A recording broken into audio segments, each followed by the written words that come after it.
नमस्कार दोस्तों, मेरा नाम है विजय और आप देख रहे हैं यूगो एग्जाम ऑनलाइन में। आप सबका स्वागत है। हमारे चैनल पर नए हैं तो हमारे चैनल को सब्सक्राइब जरूर कर लें। आज हम आपके लिए यूपी ट्रिपल एससी पेट एग्जाम क्वेश्चन आंसर लेके आए हैं। तो चलिए शुरू करते हैं ये वीडियो।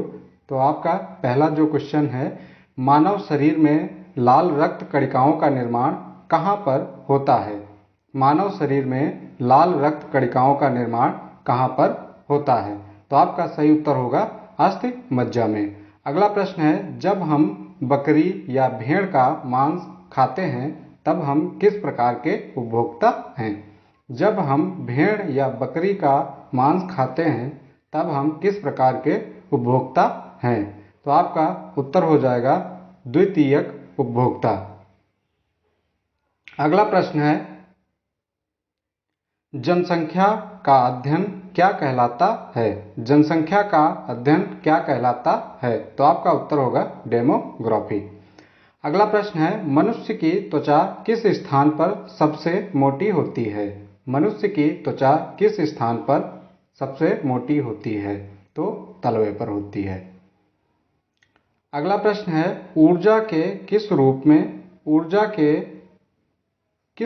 में प्रदूषण की समस्या नहीं होती है? ऊर्जा के किस रूप में प्रदूषण की समस्या नहीं होती है? तो सौर। उत्तर हो जाएगा आपका। मानव शरीर में किस अंग की हड्डी सबसे लंबी होती है? मानव शरीर में किस अंग की हड्डी सबसे लंबी होती है? तो आपका उत्तर हो जाएगा अरुजांग की। अगला प्रश्न है, अत्यधिक ऊंचे ताप की माप किससे की जाती है? अत्यधिक ऊंचे ताप की माप किससे की जाती है? तो आपका उत्तर होगा पूर्ण विकिरण उत्तापमापी से। अगला प्रश्न है, इंद्रधनुष बनाने का क्या कारण है? इंद्रधनुष बनने का क्या कारण है? तो उत्तर होगा वायुमंडल में सूर्य की किरणों का जल बूंदों के द्वारा परावर्तन।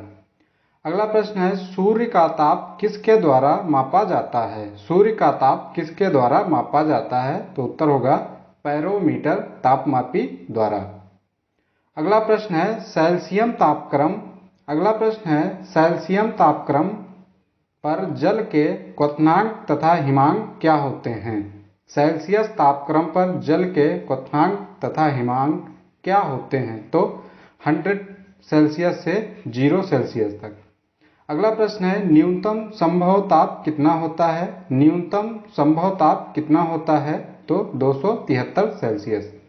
अगला प्रश्न है, निम्नलिखित में से किसमें विशिष्ट ऊष्मा का मान सर्वोच्च होता है? निम्नलिखित में किसमें विशिष्ट ऊष्मा का मान सर्वोच्च होता है? तो वो जल में होता है। अगला प्रश्न है, प्रकाश का वेग अधिकतम किसमें होता है? प्रकाश का वेग अधिकतम किसमें होता है?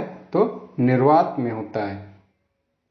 अगला प्रश्न है, सूर्य विकिरण का कौन सा भाग सोलर कुकर को गर्म कर देता है? सूर्य विकिरण का कौन सा भाग सोलर कुकर को गर्म कर देता है?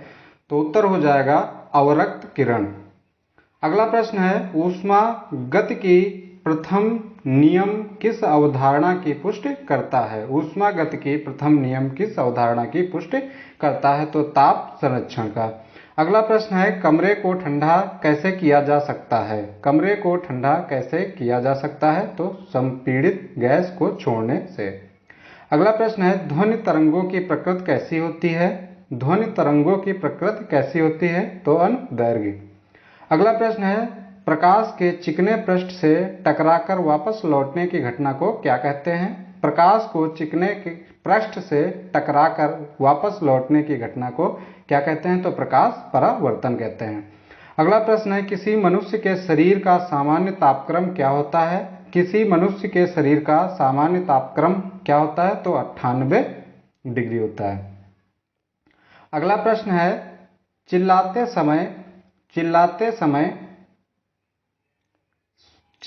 समय व्यक्ति हमेशा हथेली को मुंह के समीप क्यों रखते हैं? चिल्लाते समय व्यक्ति हमेशा हथेली को मुंह के समीप क्यों रखते हैं? तो उत्तर हो जाएगा उस स्थिति में ध्वनि ऊर्जा सिर्फ एक दिशा में इंगित होती है।